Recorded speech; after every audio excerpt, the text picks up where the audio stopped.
Let's tell you the story about a 40-year-old nurse, Jennifer Melle, if I'm saying that correctly. She worked at St Helier Hospital in Carshalton in Surrey, and she was discussing using a catheter for a patient, a paedophile, who was a serving inmate from a high-security men's prison and was also transgender. The patient took issue with her using the male pronoun and title. The nurse replied that she was sorry, I cannot refer to you as her or she. It's against my faith and Christian values, but I'll call you by your name.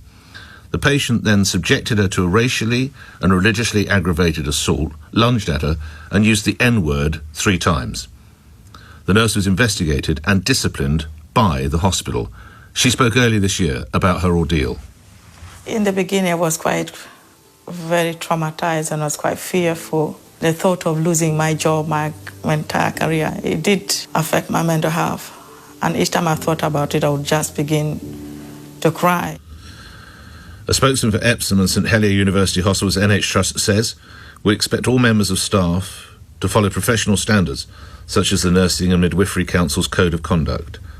So you have a patient who is, by the way, a paedophile, who lunges at a nurse and uses the N-word 3 times, and it's the nurse who gets suspended. Is it me, or have we got this the wrong ways around? Mayor Forstater is Chief Executive Officer and co-founder of Sex Matters, the human rights charity, joins me now. Were you aware of this case already? Good morning to you. Good morning, Nick. Yes, we've been following it for a while. What do you think my listeners need to know about this case, and particularly about the nurse? It's absolutely appalling. I mean, you read out the story. This is a nurse with, I think, 12 years of unblemished good service. She was dealing with a patient who was a prisoner transferred from prison in urology. I think she was fitting a catheter. So this was a patient with male anatomy whose medical records said that he was male, who was 6 foot tall and a paedophile. And she, walked into the sort of curtained cubicle and called him Mr. That's all she did, perfectly polite. And then when it kicked off, it was her that was investigated by the hospital and reported to the Nursing and Midwifery Council, so she could lose her career. How have we got to the point where a nurse with an otherwise unblemished career has now lost her job, could effectively lose her entire career, and someone who is a violent, racist paedophile is almost allowed to walk scot-free? It's because it's a lie. It's a lie that men can become women, and people thought that this lie was a kindness and that people could accommodate it. I mean, you can accommodate all kinds of things. You can accommodate somebody wants to be called by a different name.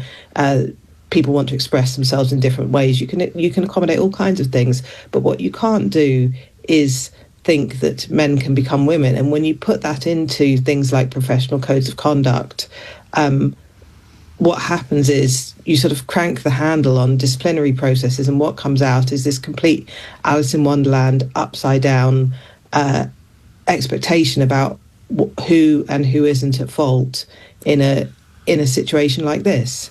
Let's broaden this out. We're still awaiting the government publication of equalities guidance. How crucial might that be in cases such as these, do you think, Mayor? The law is the law, and it's very clear that the guidance is about things like single-sex services. This was not a single-sex service. This was a hospital. This was a nurse doing her job. The RCN, the Royal College of Nursing, who she's turned to for support as her union, have said they can't do anything until the guidance comes out, which is utter nonsense. If they can't do anything without the guidance, they shouldn't be drawing a salary until the guidance comes out. There's nothing to wait for in the guidance to say, as you said, you read out Jennifer Melle's story. It's very clear. She was acting as a professional, and she was turned upon by this paedophile who called her racist slurs. The idea that you should need to wait for guidance to see who is acting decently in this situation is a nonsense. Grateful for your time, Mayor Forstater. Thank you. Your Chief Executive Officer and co-founder of Sex Matters, the human rights charity. And now over to you. So the paedophile who uses the N-word and attacks a nurse just gets taken back to jail. Remember, a paedophile. And the nurse who's endured a physical assault and being called that word is suspended. Great work by Epsom and St Helier University Hospital's NHS